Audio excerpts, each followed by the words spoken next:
شفيع المذنبين خاتم النبيين بالقاسم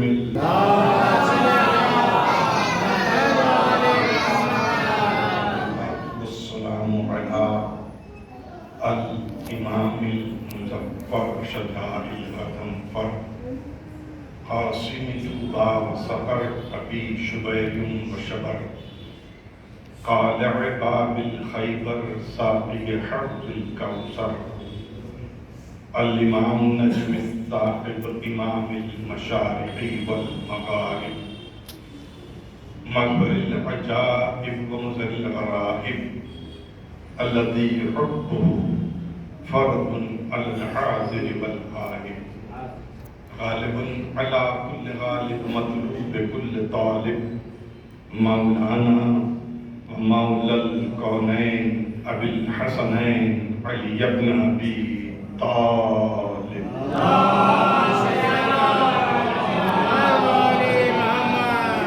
الصلاة والسلام على آله الطيبين الطاهرين المعصومين المظلومين ولعنة الله على أعدائهم أجمعين من يومنا هذا إلى يوم الدين. أما بعد فقد قال الله المجيد والفرقان الحميد وقال له الأحد بسم الله الرحمن الرحيم ولا تخزني يوم يبعثون إلا من أتى الله بقلب سليم صلوات المعلم.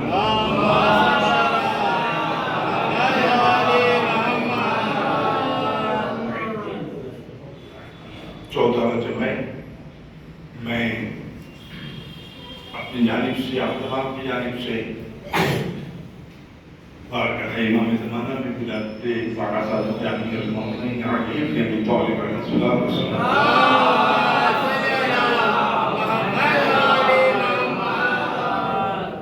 یقین طور پر یہ محافل کا رنگ آپ کے ذہن پر طاری ہوگا اور ہم لوگ بیٹھے ہیں مجلس سے اصال ثواب کے لیے کوشش کی جائے گی کہ ہر دو طرف سے حق ادا کیا جائے.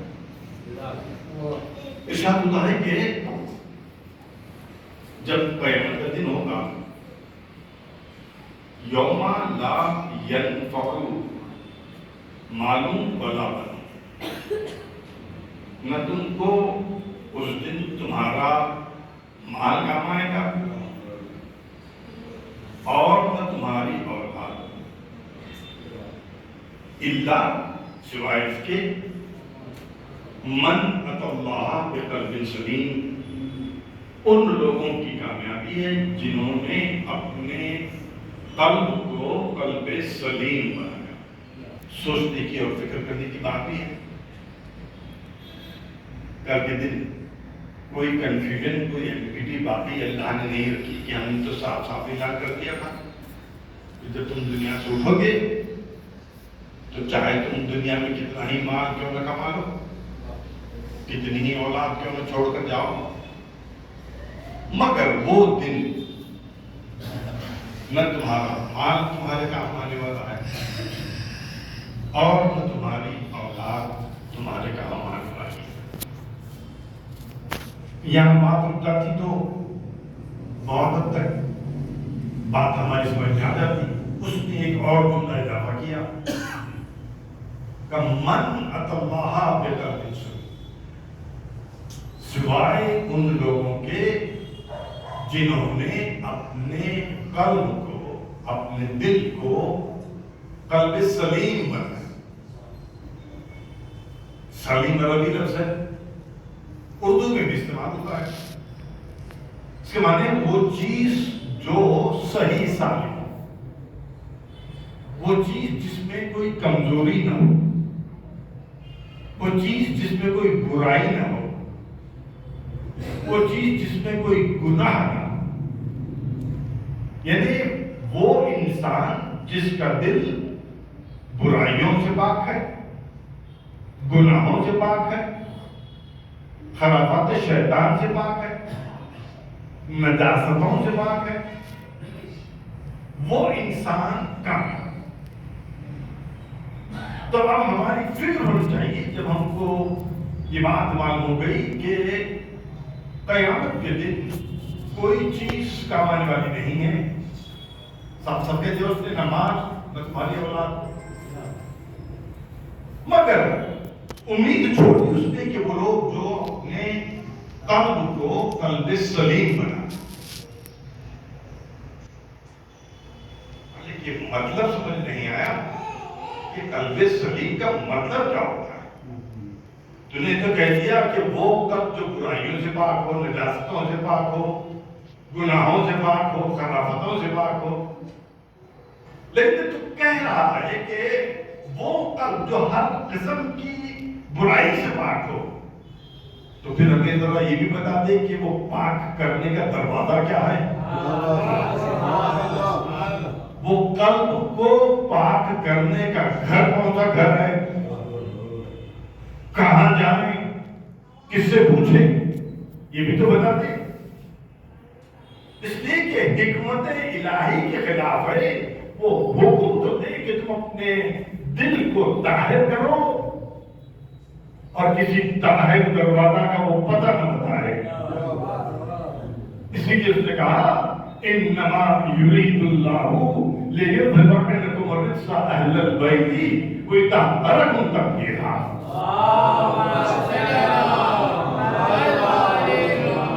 اگر تم چاہتے ہو کہ اپنے دل کو پاک اور طاہر کرو تو اہل بیت کے در پر آؤ. اس لیے کہ مرکز طہارت ہم نے اہل بیت بنایا. انما یرید اللہ، یہ قول خدا ہے. صرف اس نے قول سے نہیں بتایا کہ یہ در ہے. دو چیزیں ہوتی ہیں، ایک چیز ہوتی ہے لکھ کر بتانا، ایک چیز ہوتی ہے کر کے بتانا. انما یرید اللہ لکھ کر بتایا، لیکن کعبے کی دیوار کو توڑنا یہ فعل ہے.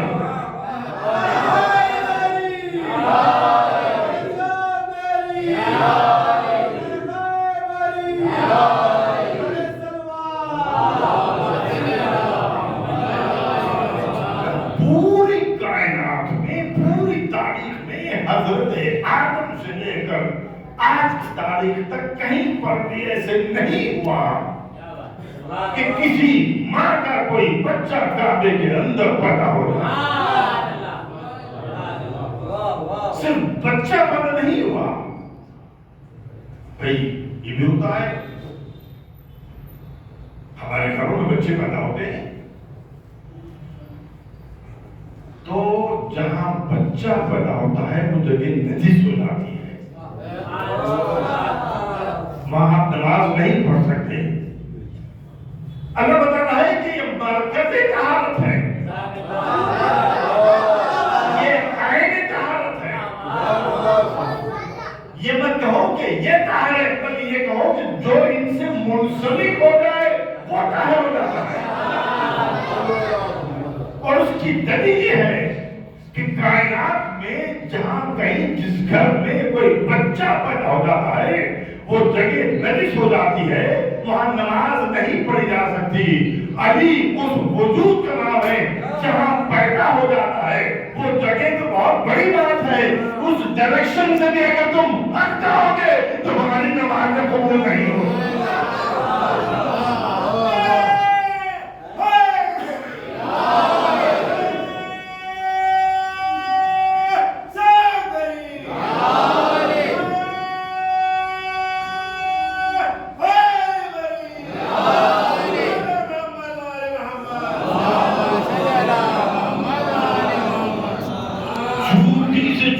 کمزور سے کمزور, ضعیف سے ضعیف روایت پچھلے 1400 سال میں آج تک کسی نے نہیں بتایا کہ علی کی ولادت کے بعد پیغمبر اسلام نے اس جگہ کو پاک کیا ہو.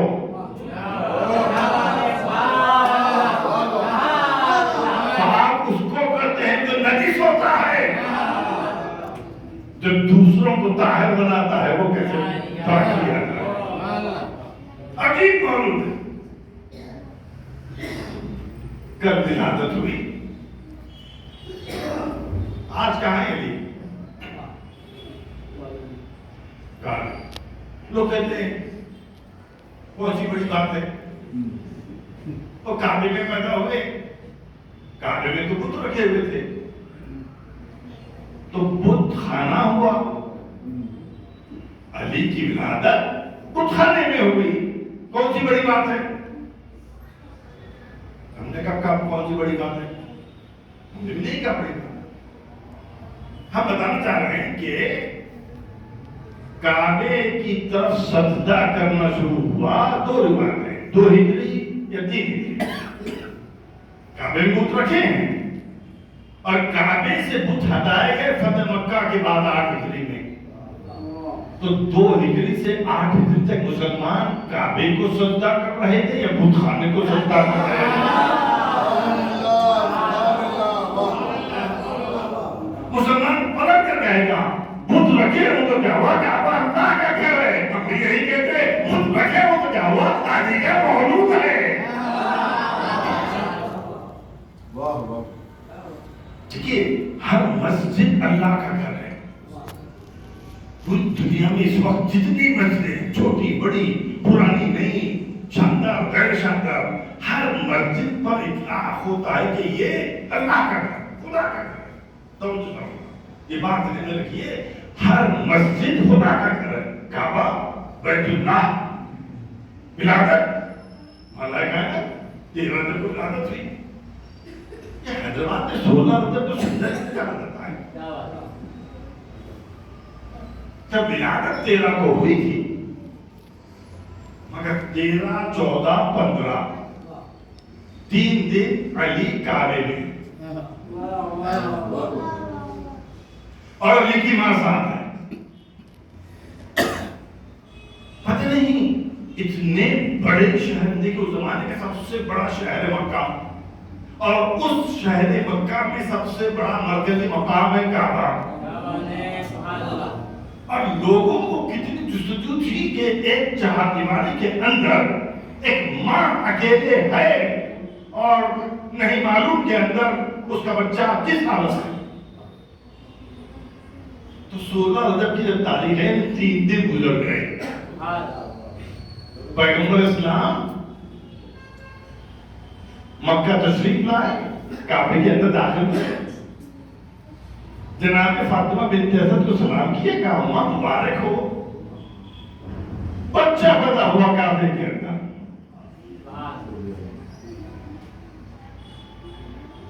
ماں کو مبارکباد قبول کرنی چاہیے, کیونکہ پیدا ہونے کے 3 دن گزر کے کوئی آیا نہیں, اور پیغمبر اسلام سب سے پہلے انسان ہے جو کعبے کے اندر داخل میں مبارکباد پیش کریں. مگر جناب فاطمہ نے جواب دیا پلٹ کر، کس بات کی مبارکباد دیتے ہو بیٹا؟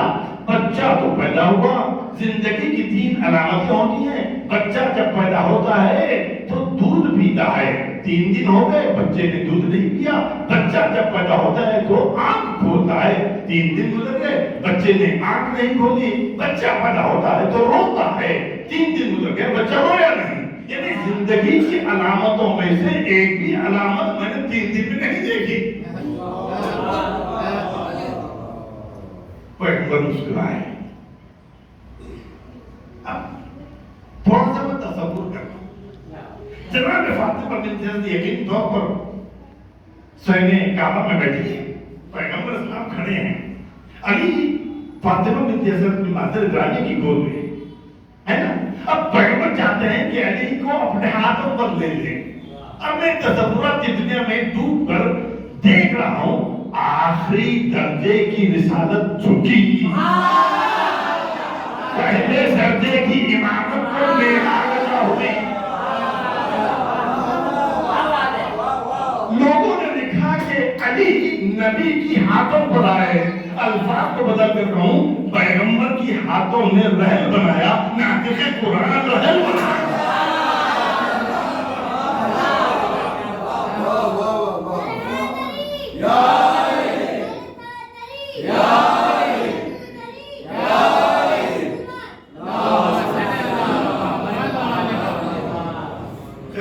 تمہاری دین شکایت نہیں، تمہاری ماں کہتی ہے کہ ہر بچہ پیدا ہو کر دودھ پیتا ہے، تم دودھ نہیں پیے۔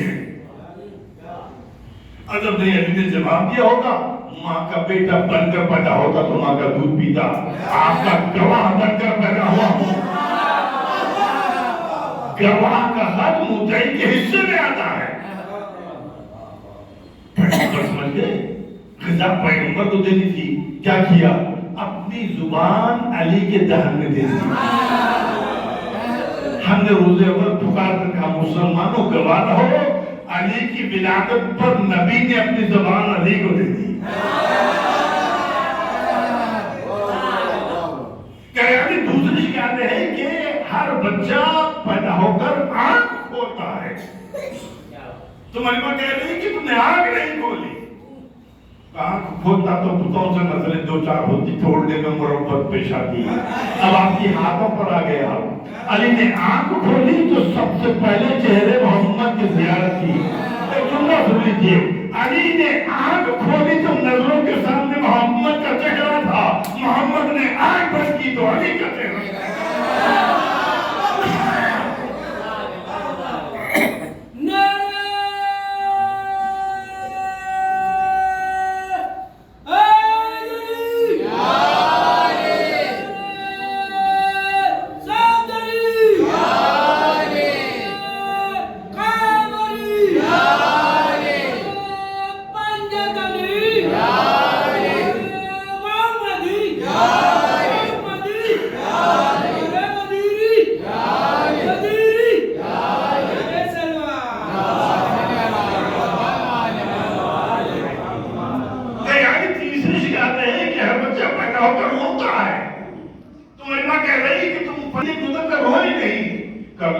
مجھے بھی آتا تھا مگر کرتا کیا، وہ آپ کا ساتھی ہے، اکیلے میں بھی روتا ہے، مجھے میری ماں کی تنہائی کے ساتھ رونا پسند نہیں آیا۔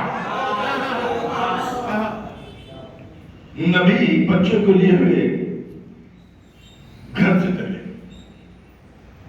کون سے گھر سے؟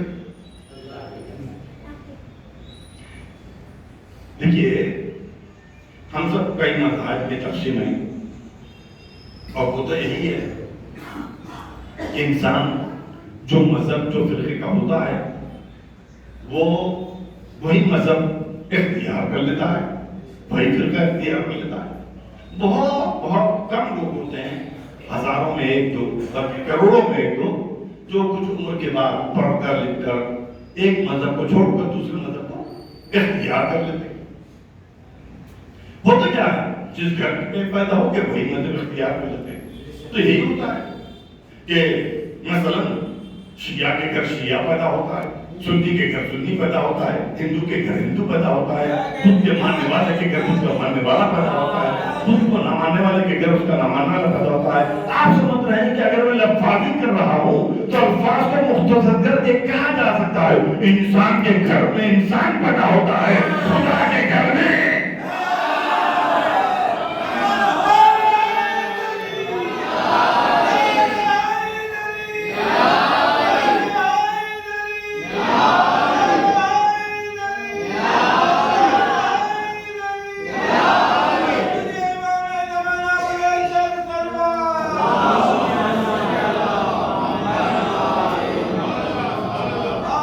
نبی 3 دن کے بچے کو گود میں لیے ہوئے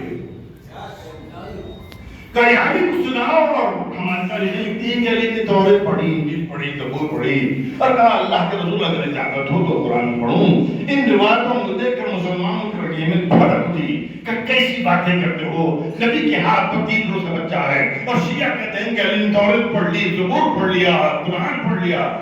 عزیزان گرامی، قرآن کہتا ہے کہ جھولے میں لیٹا ہوا بچہ نبوت کا دعویٰ کر رہا تھا۔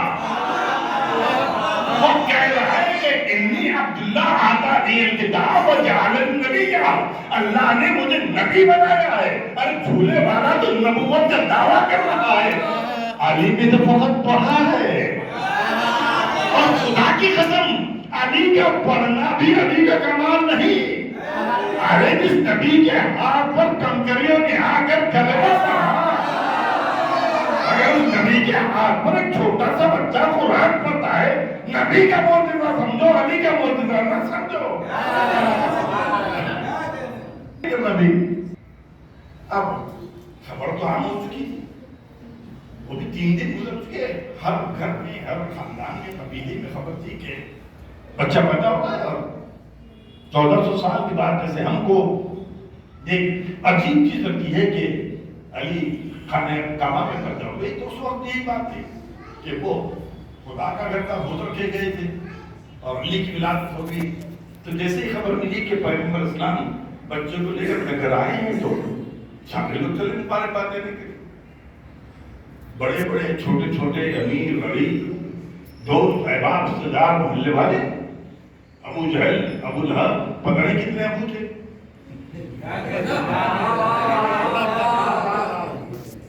ایک فطرت ہوتی ہے، جب ہمارے گھر میں کوئی بچہ پیدا ہوتا ہے نا، جو بھی انسان مبارکباد دینے آتا ہے فوراً ایک سوال کرتا ہے، اچھا یہ تو بتائیے کہ بچے کی صورت کس کی جیسی ہے؟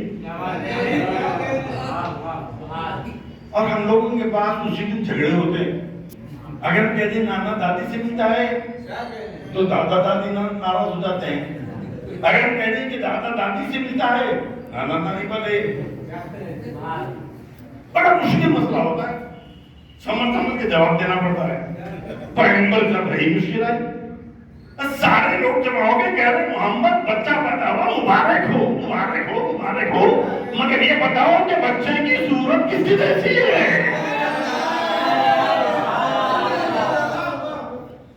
جواب دینا بہت مشکل تھا، اس لیے کہ بچے جس گھر میں پیدا ہوتے ہیں وہ گھر والوں کی صورت اختیار کرتے ہیں، مگر یہ بچہ جس گھر میں پیدا ہوا اس کی کوئی صورت نہیں۔ تو پیغمبر کہے تو کیا کہے، کچھ کہہ نہیں سکتے، تو خاموشی۔ لوگ پوچھ رہے ہیں، پیغمبر خاموش۔ کچھ دیر گزری، کہیں سے آواز ہے شاید بچے کی صورت ایسی ہے کہ پیغمبر بتانا بھی نہیں سکتے۔ آواز ٹکرائی، جلال الہی کو جواب آیا، اس نے کہا میرے حبیب کہہ دے، اگر یہ پوچھتے اس کی صورت کیسی ہے کہہ دے، اس کا چہرہ وجھلا ہے، اس کی آنکھیں اللہ ہے، اس کے کان اللہ ہے، اس کی زبان اللہ ہے، اس کے پاس اللہ ہے۔ نبی نے تیزی سے کہنا شروع کیا، تم پوچھتے ہو بچے کی آنکھ کیسی ہے، کان کیسا ہے، زبان کیسی ہے، چہرہ کیسا ہے۔ نبی نے کہنا شروع کیا، سن لو، اس کا چہرہ وجھلا ہے، اس کی آنکھ اللہ ہے، اس کے کان اللہ ہے، اس کی زبان اللہ ہے، اس کے پاس اللہ ہے۔ کہتے کہتے نبی خاموش ہو گئے۔ ہم نے ہاتھوں کو جوڑ کر پوچھا، ابھی یا رسول اللہ سوال کا جواب دے رہے تھے، خاموش ہو گئے۔ کہ میں سوچنے لگا، بڑی منتوں سے طلب کیا تھا اس بچے کو، چہرہ اس کا ہو گیا۔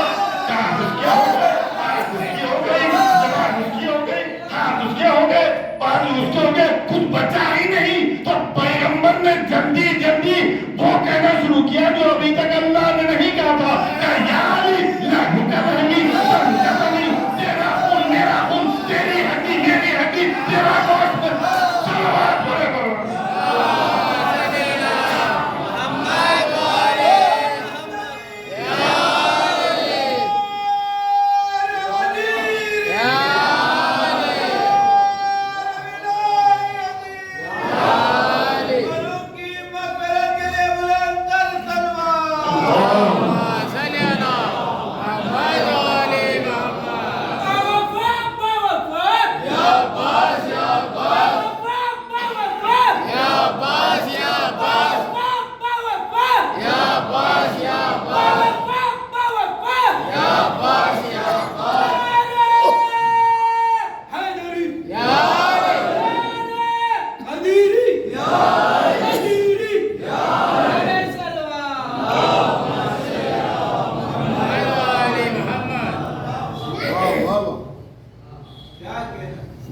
تعارف سن کر علی مسکرانے لگے. ہم نے کہا یا علی مسکرانے کی بات کیا ہے؟ کہا آج تو ہم کچھ رہی نہیں, ہم تو تقسیم ہو گئے, آدھے اللہ کے ہو گئے آدھے رسول کے ہو گئے. مطلب کیا تھا کہ آپ کی تاریخ سے جو ہم سے محبت کرے گا اس کی آدھی محبت اللہ کی طرف جائے گی, آدھی رسول کی طرف جائے گی.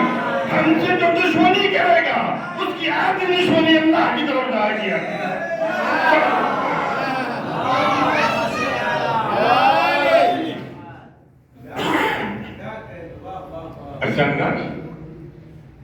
ہم نے اسی علی کے دروازے پر پہنچ کر آواز کی.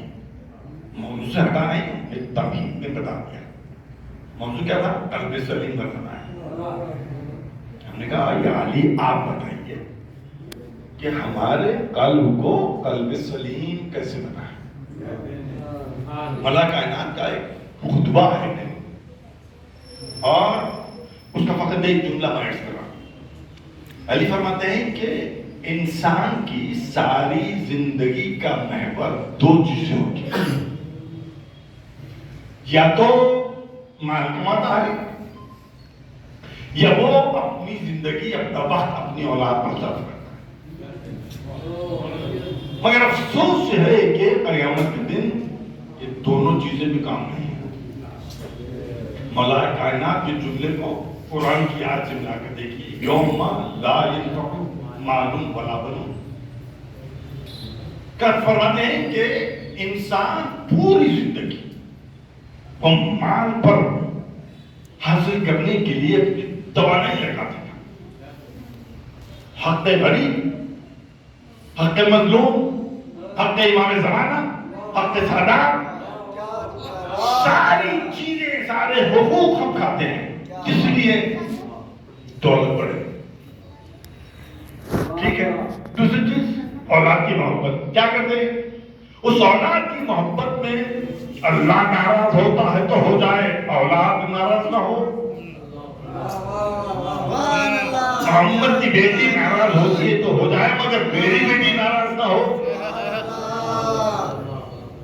تو وہ انسان جو پوری زندگی اس فکر میں اپنی زندگی گزارتا ہے کہ مر جاؤں گا تو کیا ہوگا, کچھ گھر ہو, ٹھکانہ ہو, بینک بیلنس ہو, کوئی جائیداد ہو تاکہ میرے مرنے کے بعد کچھ باقی رہے, اور کوشش کرتا ہے کہ اچھے سے اچھے اسکول میں پڑھائے, بڑی سے بڑی یونیورسٹی میں کالج میں داخلہ دلائے. کون نہیں چاہتا؟ ہر باپ چاہتا, میں بھی چاہتا ہوں. مگر فرماتے ہیں کہ یہی دو چیزیں. مگر جب انسان کو موت آتی ہے اللہ اس کی جائیداد کو, اس کی پراپرٹی کو, اس کی دولت کو ایک شکل بنا کے مرنے والے کے سامنے پیش کرتا جسے کوئی نہیں دیکھتے سوائے مرنے والے کے. نہ صرف دیکھتا ہے بلکہ اس کے اندر قوت گواہی بھی ہوتی ہے. اور جب وہ دیکھتا ہے مرنے والا کہ میری زندگی کی پوری کمائی ایک وجود بن کر میرے سامنے آئی ہے, وہ اردو کا محاورہ ہے نا, مرنے والے کو ڈوبنے والے کو تنگ کا سہارا چاہیے.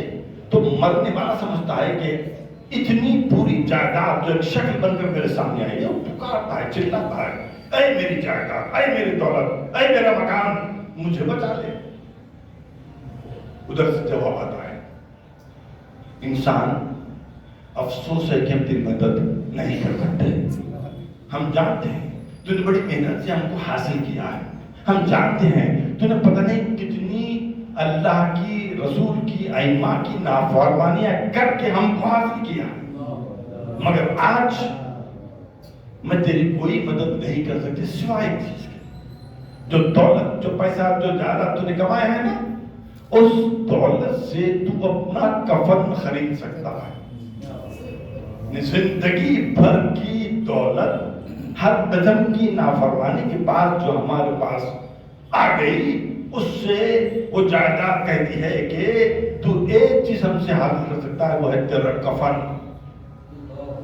مرنے والا مایوس ہو گیا, وہ دیکھتا ہے کہ ادھر بیٹی کھڑی ہے, ادھر بیٹا کھڑا ہے, وہ چلاتا ہے, اے میری اولاد, میں نے تمہاری پرورش کی ہے, تم کو پال کر بڑا کیا, میں مر رہا ہوں, میری مدد کرو.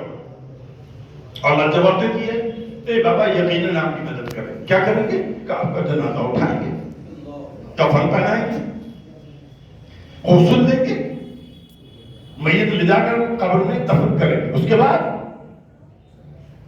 ہم کچھ بھی نہیں کرتے. وہ انسان جس نے اپنی پوری زندگی اولاد کی بقا اور ترقی کے لیے صرف کی ہے, وہ انسان کو, مرنے والے کو قبر تک لے جا کر چھوڑنے والی ہے. اس کے بعد زیارت تو ہو ہی جاتی ہے, چہل بھی ہو جا رہا ہے, خوش قسمت ہے وہ انسان جس کی برسی ہو جاتی ہے. اس کے بعد تو ہم کو ہمارے باپ کی قبر بھی یاد نہیں رہتی, مرنے کی تاریخ بھی یاد نہیں رہتی. 14 شعبان کو جا کر قبرستان میں ہم نے بہتوں کو دیکھا ہے, وہ اپنے عزیزوں کی قبروں کو ڈھونڈتے ہیں. اب جب مرنے والا اپنے مال سے بھی مایوس ہو گیا, اولاد سے بھی مایوس ہو گیا, اس کے سامنے ایک تیسری چمکتی ہوئی چیز نظر آتی ہے. وہ پکار کر کہتا ہے, اے وجود خدا, میں اولاد سے مایوس ہو گیا, میں دولت سے مایوس ہو گیا, کیا تو میری مدد کرے گی؟ وہ وجود سے آواز آئے گی, مرنے والے یقیناً ہم تیری مدد کریں گے. وہ پکار کر کہے گا, مدد کا وعدہ تو دولت نے بھی کیا تھا مگر کفن کے خریدنے تک, مدد کا وعدہ اولاد نے بھی کیا تھا مگر قبر میں دفن کرنے تک, تو کہاں تک مدد کرے گی؟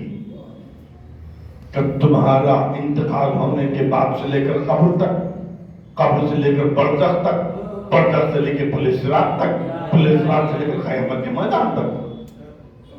اس کو بڑا تعجب ہوگا کہ اولاد نے رشتہ توڑ لیا, جائیداد نے رشتہ توڑ لیا, تو کون ہے جو میری اتنے مراحل میں مدد کر رہی ہے؟ کہ میں تو تیری نیکیاں ہوں جو تو کبھی کبھی کر لیا کرتا تھا. تیرا وقت تو مال کمانے میں صرف تھا, تیرا وقت تو اپنی اولاد کو جائز ناجائز خواہشوں کو پورا کرنے میں صرف ہو رہا تھا. کبھی کبھار تو تم نے کچھ نیکیاں کی ہیں, اس نیکیوں کا ایک وجود بنا, ہم وہ وجود ہے جو تیری مدد کر سکتے. اب سمجھ میں آتی جائے گا کہ گھر میں اگر 3 کمرے ہوں اور انسان ایک کمرے کو مکمل طور پر دلہن کا کمرہ سمجھ کر سجا دے اور دوسرے 2 کمروں پر جھاڑو بھی نہ ہو, یہ ناانصافی ہے. ہماری زندگی کو تقسیم کرنا ہے, ایک حصہ اولاد کی پرورش, ایک حصہ مال کمانا ہے. کسی امام نے, نبی نے نہیں کہا کسب حلال کرنا, اگر راستے میں خدا نخواستہ موت آ جائے تو اس کا مرتبہ شہید کا مرتبہ ہے, معمولی چیز نہیں ہے. اور تیسرا حصہ خود اپنے لیے اعمال خیر جمع کر. کسی نے نہیں ہوگا, اولاد اللہ کی امانت ہے, کہتے ہیں کہ قرآن مجید اور محبت اہل بیت کے بعد سب سے بڑی امانت جو اللہ نے تم کو دی ہے تمہاری اولاد ہے. اگر اس کی پرورش نہیں کرو گے تو جواب دینا پڑے گا. میں مثال دوں, اگر آپ مجھے 100 روپے دے اور دے کر کہے مولانا کسی مستحق کو دے دیجئے, میں کہوں کہ میرے سے بڑا مستحق کون ہے؟ تو میں چاہے کتنا ہی بڑا مولوی ذاکر عالم فاضل بن جاؤں, میرے اعمال پورے غارت ہو جائیں گے. کیوں؟ کہ میں نے امانت میں خیانت کی. انسان کی امانت میں خیانت کرتے ہو تو اعمال ختم ہو جاتے ہیں. اللہ کی امانت میں خیانت کرو گے, کسب حلال حاصل کرنا لازم ہے. اللہ کا اعلان تو سب ظاہری خلافت ملی تھی. لوگوں نے آ کر کہا یہ علی ذرا مسجد میں آئی ہے, بہت بڑی مسجد میں بنائی ہے. علی پہنچے, مسجد بھری ہے لوگوں سے, کوئی تسبیح پڑھ رہا ہے, کوئی نماز پڑھ رہا ہے, کوئی قرآن پڑھ رہا ہے. چلے گئے دوپہر کو پھر دیکھا لوگ عبادت میں مصروف ہے. چلے گئے پھر شام کو آئے, پھر دیکھا لوگ تلاوت قرآن, عبادت, اللہ, تسبیح, رکوع, سجود. تو علی نے پوچھا آخر یہ لوگ ہیں کون جو صبح شام تک عبادت کر رہے ہیں؟ جانتے ہیں یا علی یہ رجال الحق ہے, اللہ کے پسندیدہ بندے.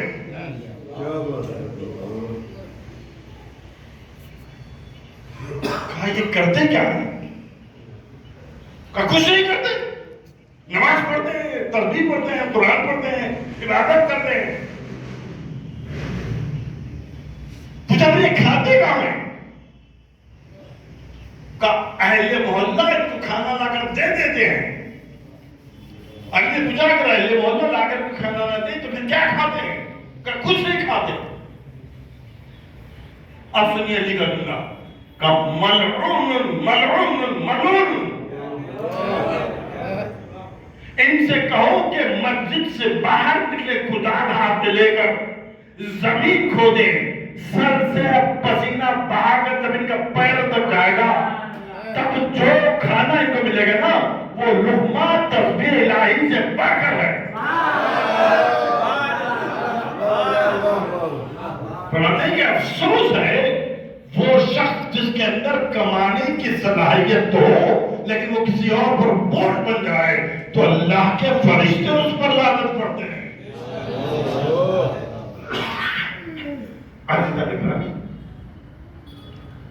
بہت اچھی بات ہے, رجب کا مہینہ 13 گزر چکی ہے, 16 کا انتظار ہے.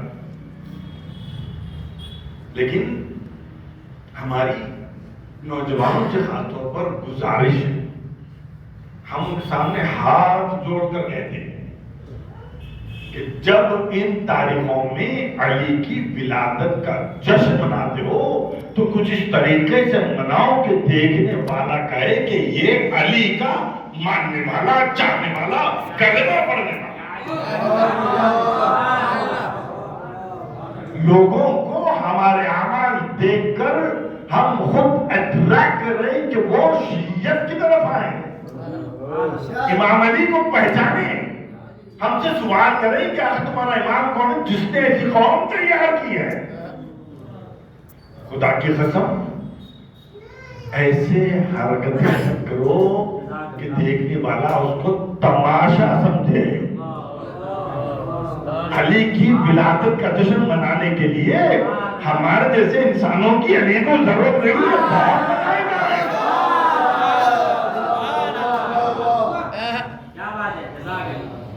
جس طریقے سے ہم اپنے باپ کا نام بھی نہیں لیتے اس سے گرے ہوئے طریقے سے آپ پکارتے ہیں علی کے نام کو, اور پھر کہتے ہیں کہ ہم ہی علی کی چھانے والے ہیں, ہمارے ہی دل میں علی کی محبت ہے, ہم ہی علی کا کلمہ پڑھنے والے ہیں. پتہ نہیں علی نے جب مسجد کے مصلیوں کو پانی ہے پوری رات جاگی ہے، 15 دن کی رات 16 کی صبح نہیں بنتا کہ جا کر کام والے کو کام پر جانا ہی ہے، پڑھنے والے کو اپنے اسکول اور کالج جانا ہی ہے۔ خدا کی قسم جا کر اپنے اسکول کے پرنسپل کے سامنے یہ مت کہو چونکہ میں نے کل رات جاگا ہے لہذا آج پڑھ نہیں سکتا۔ علی پڑھنے والوں سے محبت کرتے ہیں، نہ پڑھنے والوں سے محبت نہیں کرتے۔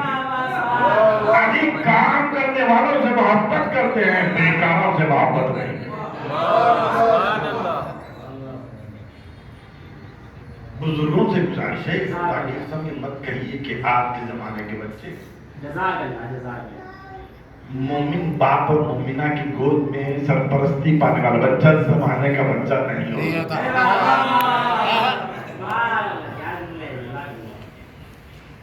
عزیزاً اکرامی، چاہے وہ ہمارا محرم ہو، ہمارا رجب ہو، ہمارا شعبان ہو، ہر وہ چیز جو ہم کو لوگوں سے متعارف ہونے کے لیے سڑکوں پر لے آتی ہے، خدا نہ خواستہ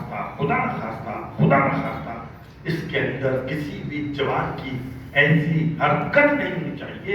امام مشہور حدیث ہے کہ اے ہمارے شیعوں ہمارے لیے باعث زینت بنو، مشہور حدیث کوئی کیا نہیں کرا، اے ہمارے شیعوں ہمارے لیے باعث زینت بنو، یعنی مطلب ہمارے کریکٹر کو دیکھ کر لوگ پوچھیں، لوگ اٹریکٹ ہو، لوگ آپ کے پاس آ کر سوال کریں کہ تم کس کی بنا پر کس کا جشن منا رہے ہو، ہم بھی اس میں شریک ہونا چاہتے ہیں، چھ جائے کہ لوگ ہماری حرکتوں کو دیکھ کر ہم سے اور دور ہو گئے۔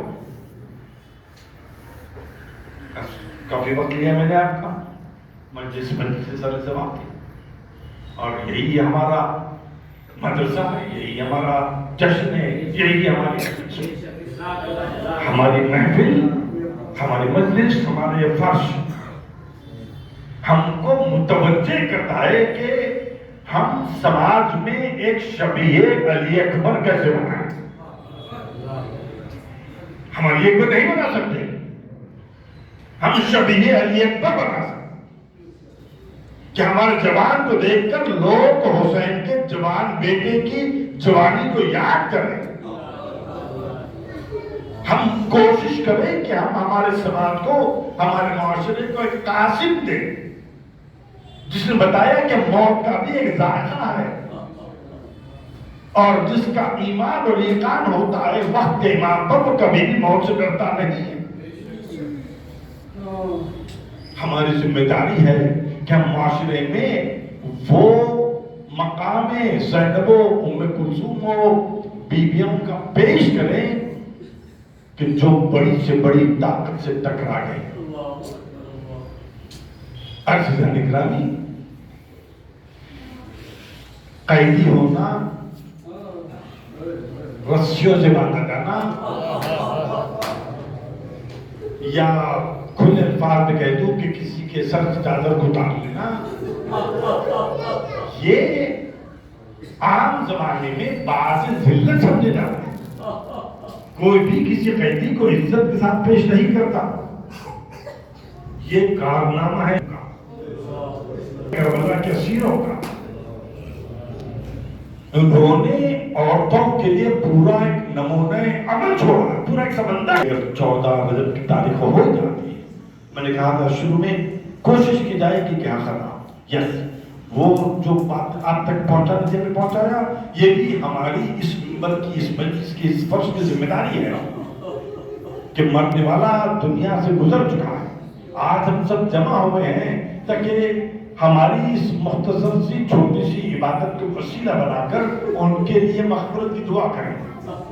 جانے والا چلا گیا لیکن یہ لوگ سب موجود ہیں، میں بھی موجود ہوں، قبل اس کے کہ ہم محتاج فاتحہ ہو جائیں، قبل اس کے کہ ہمارے لیے لوگ جمع ہوں، ہمارے اندر ابھی بھی اختیار ہے کہ ہم اپنے کردار کو، کریکٹر کو کس حد تک سنبھال کر کے کربلا کے شہیدوں کے، کربلا کے اسیروں سے قریب تر ہو جائیں۔ مثال نہیں مل سکتی، چاہے آپ علی اصغر کی بات کریں، چاہے 4 سالہ دختر حسین حضرت سکینہ سلام اللہ علیہا کی بات کریں، بڑوں کی بات چھوڑیے، آپ ائمہ اہل بیت کے اطہار کی بات چھوڑیے، غلاموں کی مثال ہم لوگ پیش نہیں کر سکتے، ابو سمامہ کی مثال نہیں پیش کر سکتے۔ عزیزان گرامی، لیکن پھر ایک خیال آتا ہے کہ ہمارا ایک دوست، ہمارا ایک رشتہ دار، ہمارا ایک بھائی دنیا سے اٹھا، اتنے دن گزر گئے، اس کی ایصال ثواب پر مجلس بلائی گئی، پھر اتنے لوگ جمع ہو گئے، انہوں نے مجلس میں شرکت بھی کی، آنسو بھی بہائے، فاتحہ بھی ہوئی، دعائیں مغفرت بھی ہوئی، فوراً ذہن میں خیال آتا ہے کربلا کے میدان میں بھی یہ مارا گیا، مگر کون تھا جو اس کے لاشے کو دفن کرتا؟ کون تھا جو اس کو کفن دیتا؟ کون تھا جو اس کو غسل دیتا؟ ہم مانتے ہیں شہید پر غسل ثابت ہے، شہید پر کفن ثابت ہے، کم از کم دفن تو کر دیے ہوتے، مگر ہائے غربت حسین، 10 محرم گزری کسی نے دفن نہیں کیا، 11 محرم گزری کسی نے دفن نہیں کیا، 12 محرم گزری کسی نے دفن نہیں کیا، بنی اعظم کے لوگ نکل کر آئے اور تم نے چادروں کو پھینکا کہ قیامت کے دن دفتر رسول کو جواب دینا ہے، پوچھنے لگے بتاؤ حسین کا لاشا کون سا ہے، اس لیے کہ لاشیں تو بہت تھے مگر کسی بھی لاشے پر شک نہیں تھا، کچھ لوگ جمع ہوئے کہنے لگے نشیب میں ایک لاشا ہے، جب آدھی رات گزرتی ہے آسمان سے ایک سیاہ ماری اس نشیب میں آتی ہے، اس سے ایک بیوی برآمد ہوگی، وہ میری لاش کے قریب بیٹھ کر اتنی دردناک آواز میں بیان کرتی ہے، ہمارے بچے ماں سے لپٹ جاتے ہیں، وہ فریاد کرتی ہے پروردگارا یہ میرا حسین ہے، اس کا سر زخمی، بازو زخمی، سینہ زخمی، پہلو زخمی، خون کی ٹانگوں سے حسین کا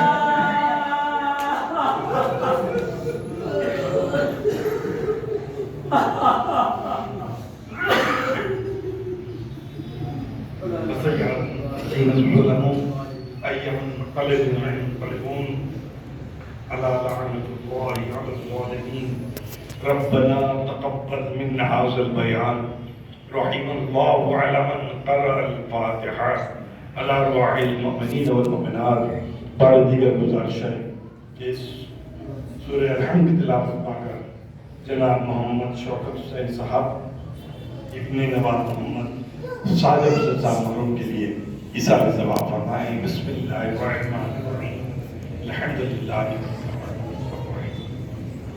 مالک یوم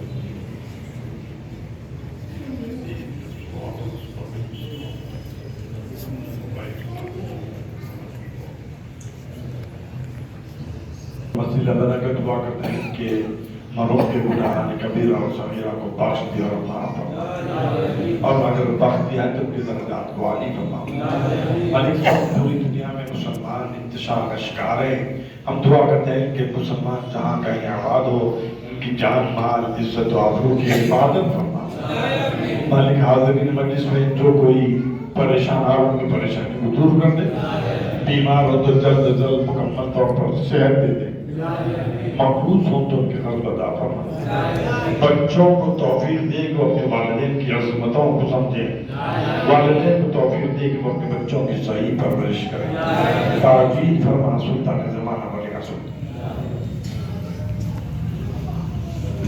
السلام علیکم